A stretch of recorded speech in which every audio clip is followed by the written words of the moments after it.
Hey everybody, this is Larry Wilson. I'm the Connections Pastor here at the Mill Church. And you can't see what I see, but you see this beautiful Mill Church sign behind me. But I'm looking at our building, and I'm looking out beyond one of our buildings at the beautiful mountains that are here. Our church sits in a very beautiful place, and we're very fortunate to live here and to see these things all the time. But right now I have a perfect, beautiful view of our mountains today. Well, hey, I want to begin our study. This is one of the online studies that we're doing, one of our small groups, really. It's about 6 to 7 weeks long, and I'm going to send you one each week.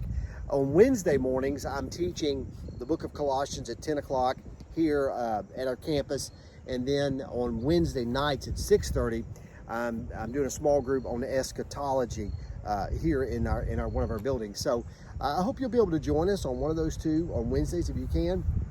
But if not, at least you're going to be getting our studies that come to you each week for the next 6 or 7 weeks. We're going to be studying the book of Proverbs, and Proverbs is one of my favorite books in all of the Bible.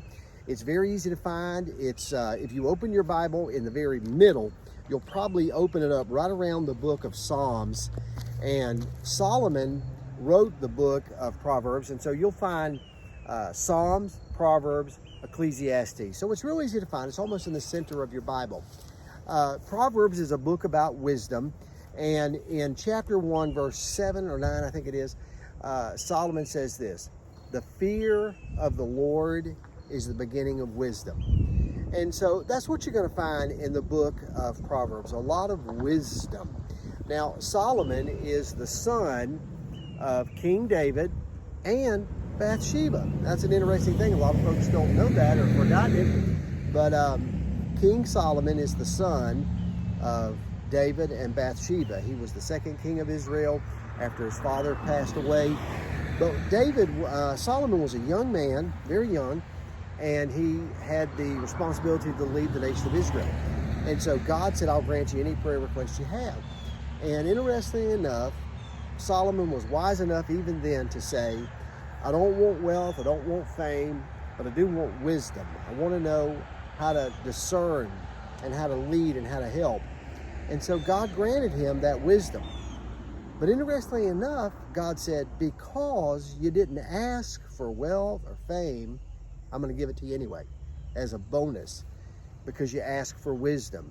And so we do know that he was wealthy, he was wise, considered the wisest man who's ever lived, certainly the wisest man in that period of ancient history. And so we're going to be looking at Proverbs over the next several weeks. Now, as you look at Proverbs, you're going to get advice on all kinds of things. There are 31 chapters in Proverbs. You could read a chapter a day if you wanted to. I like to tell people and say, a proverb a day will keep the devil away. And it's true. There's a lot of good wisdom. It can help you and me avoid a lot of conflicts.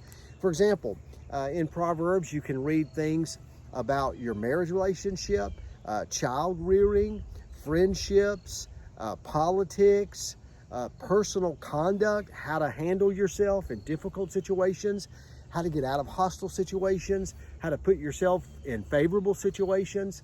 It talks about money. It talks about debt. It talks about giving. It talks about poverty. It talks about prosperity. So there's just tons and tons of advice in the book of Proverbs. And so we're going to be looking at those over the next several weeks. Now, one of the things that we're going to want to do is to have a good understanding of what Proverbs is and what it's not. It's been said that Proverbs is just sort of some pithy statements, some parallelisms. And that's really what you find. It's not like the book of Genesis where you have a plot and a narrative, like most of the books in the Old Testament, and there's some chief characters who play in those books. You don't find that in Proverbs. It's just statements and parallelisms and one-liners, things like that help you and me. Now, chapter 31 we know to be the chapter for God the woman, and that talks a lot about that, and it's a great statement, section of statements. But pretty much what you're going to find are just some good one-liners, some good statements. Now, they're true, they're inspired by God, but these are some of those statements that we say they're generally true. They're not always true. There are statements in there that you can't say, well, this is always the way it is. But it's a good idea to say, generally, this is the way things are going to play out. And so it's not a book of prophecy. It's just a book of wisdom and the collection of thoughts. And I discovered the book of Proverbs when I was about 18 years old. And I can tell you this, that a lot of the things I read back then gave me a lot of good advice on how to lead my life. And so it's helpful. What I'm going to do over the next few weeks is I'm going to pick out what I believe to be some of the great Proverbs in the Bible. Some you'll know, some you may not know. And I'm going to do a little teaching on them and send them to you. The teachings will be about 6 to 10, 11 minutes long each time. So I hope you'll enjoy them. If you know somebody you think might want to be a part of this, contact them and then let me know if they do, and I'll put them on the email list. You should get them in your email box, Thursday or Friday of every week for the next, 5 or 6, 7 weeks max, 7 counting today. So, but anyway, I hope you enjoy it. Tell somebody about it, and I'm looking forward to it. Looking forward to being reminded of some of the great statements. Well, I'm going to look at these mountains for a moment.